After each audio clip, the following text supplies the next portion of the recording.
Welcome to episode 65 of OTD, your daily dose of soccer history by 17 Law Sky. It's January 4, 1909, and we're in Madrid, not at a stadium, but in a room where Spanish football is trying to do something that sounds boring and turns out to be destiny. They agree who's in charge. Because early Spanish football is already alive. Clubs, rivalries, regional identities, trophies, but it isn't yet governed in one coherent national shape. Spain, politically and culturally, is a country of powerful regions and competing centers of gravity. Football mirrors that.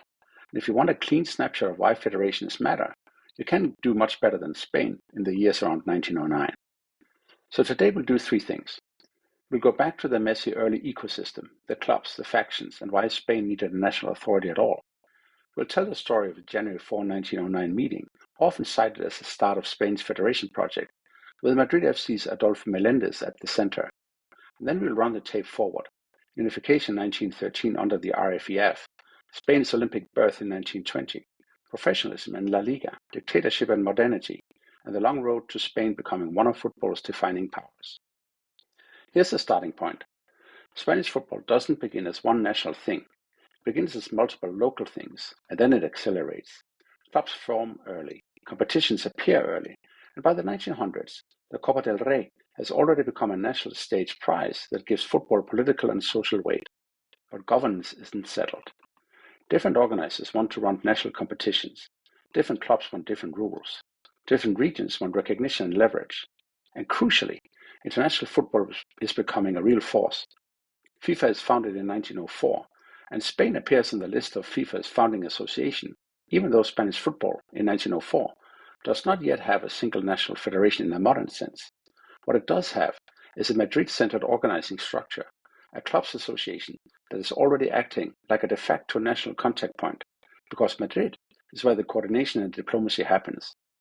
In the specialist histories of early Spanish governance, that Madrid association is explicitly treated as the body that secured international recognition at FIFA's foundation, even though the domestic one federation problem was still unresolved. And there's a very early FIFA logic to this. The new organization is trying to map the football world quickly. If a country doesn't yet have a clean national federation, FIFA still wants someone credible to correspond with. So Spain is effectively represented through Madrid's football leadership, with Madrid FC, the club that later becomes Real Madrid, sitting at the center of that representation in the early record. But that workaround comes with a cost. Because it isn't a unified national association, it doesn't behave like one. And the consequence, spelled out in the institutional timelines, is that Spain effectively has no stable FIFA-affiliated national representative for years after the initial moment, until the unification crisis is resolved. The 1908 Olympics in London provided a global platform for nations to compete in an organized fashion. It was a resounding success and a megaphone in Madrid. If you want to be taken seriously as a football nation, you need a national body that can select teams, register players, and speak with one voice. That takes us to what happened on this day, January 4, 1909. Madrid FC's president, Adolfo Meléndez, has summoned delegates to his headquarters, Avenida de la Plaza de Toros, number 10, at 3:30 in the afternoon. In addition to Madrid FC, you have these clubs in the room. Athletic Club, listed as Bilbao and Madrid. You have a Madrid institution pillar in Sociedad Gimnástica Española. You have clubs represented for La Coruña, Vigo, Avilés, and even a named club from Alumbres in Cartagena. Everyone in the room agrees it's convenient, meaning necessary, to create a Federación Española de Clubes de Fútbol, the FECF. They agree that this federation must do two things. First, it should organize the Campeonato de España and other competitions to develop football in Spain. And second, it should have full authority to resolve disputes between organizations and even between individuals. That second line is a tell. If you write fully authority to settle disputes into your founding concept, it means disputes are already choking the sport.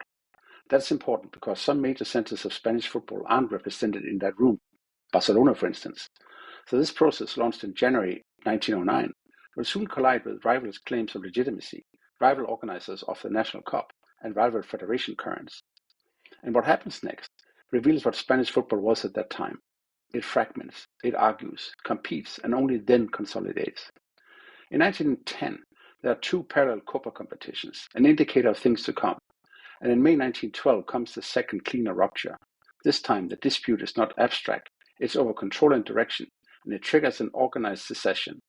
The split include Barcelona and España de Barcelona, joined by the likes of Real Sociedad and Vasconia. By 29th of November 1912, that breakaway current has formalized itself in San Sebastián as the UECF, now as a real rival federation, not just a protest. In essence, Spanish football's early governance fight is structurally the same kind of contest Spain repeatedly lives through elsewhere. Where does the center sit, and who gets to speak for the whole? So by early 1913, you have two Spanish bodies pursuing international recognition, the FECF and the UECF, and they both understand that FIFA affiliation is not decoration, it's access, it's cross-border fixtures, recognition, and the right to speak for Spain.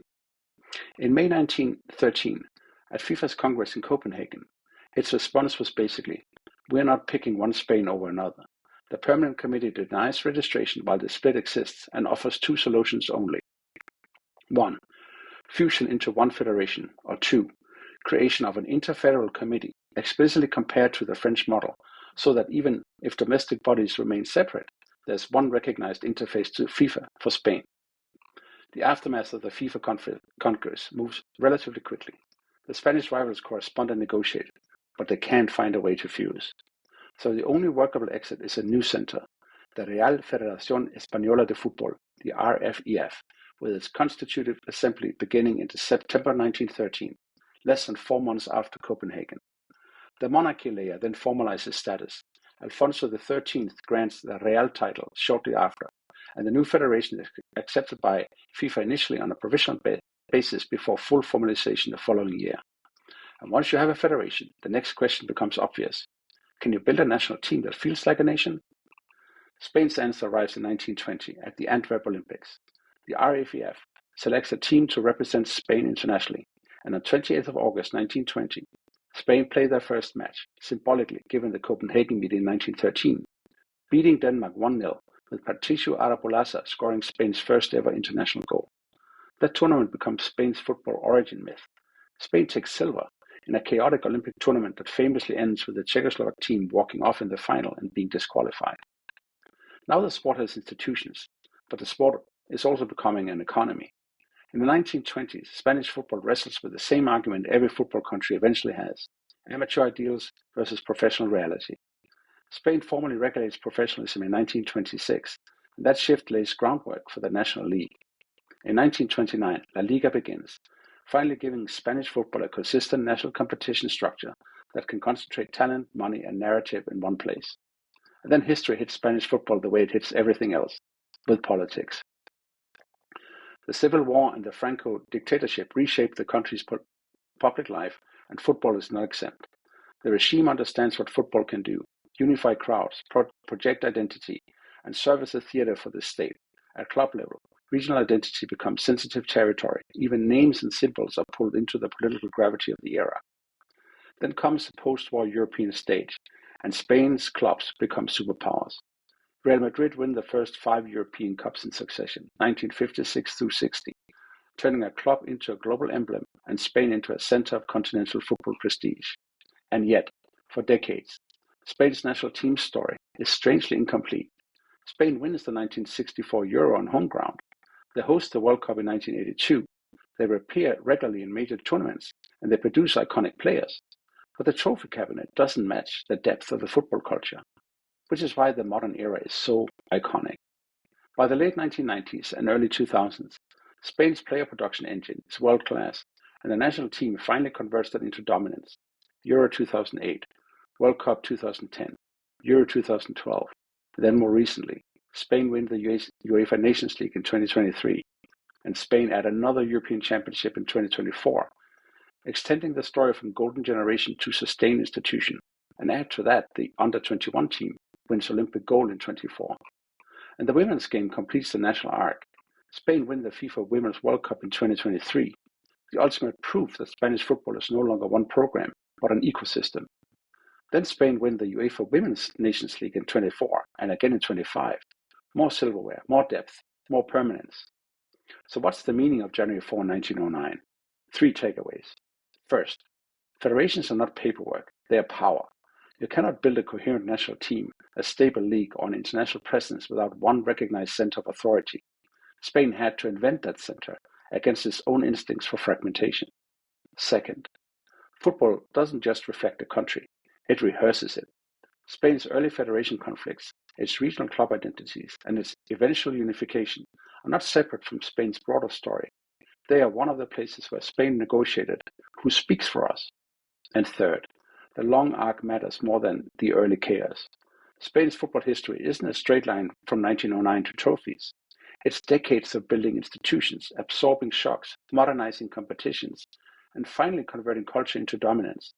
The point is not that Spain became great quickly.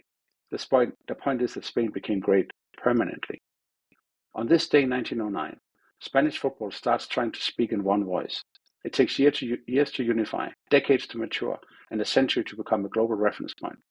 But the first step is a meeting, and the belief that football in Spain should be organized, national, and taken seriously. That's all for episode 65 of OTD, the birth of Spanish football governance and the long road to Spain becoming a football superpower.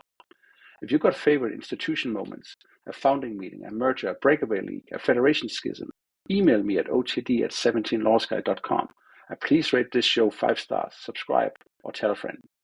Tomorrow in episode 66, we go to 1889 and Preston North End, the first Football League champions, and the birth of the round-robin national champion as a modern football idea.